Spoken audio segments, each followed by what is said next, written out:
దేవునికే ప్రసంగం చేస్తున్నాడు ఆదాం. ఎందుకయ్యా తిన్నావంటే ఒక మాట మౌనంగా ఉండిపోకూడదా? దైవ సేవకులు ఎదుట మేము పెరిగేటప్పుడు వారు ఏది అన్నా ఒక్క మాట నోరెత్తి మాట్లాడే వాళ్ళం కాదు.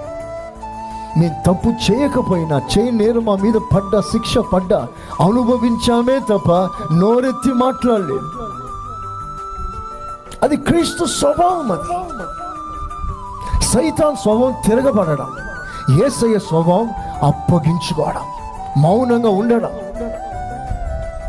ఇవన్నీ దేవుడు నాకు ఇచ్చిన ప్రత్యక్షత. మనస్ఫూర్తిగా మీకు చెప్పేస్తున్నా, మీరు దీన్ని ఎలా అంగీకరిస్తారో ఎలా అనుభవిస్తారో మీ ఇష్టం. రేపు ప్రభు వస్తాడు, దానికి నేను బాధ్యుని కాదు.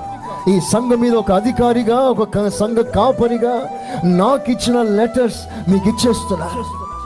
దీన్ని మీరు ఎలా వాడుకుంటారో అది మీ ఇష్టం.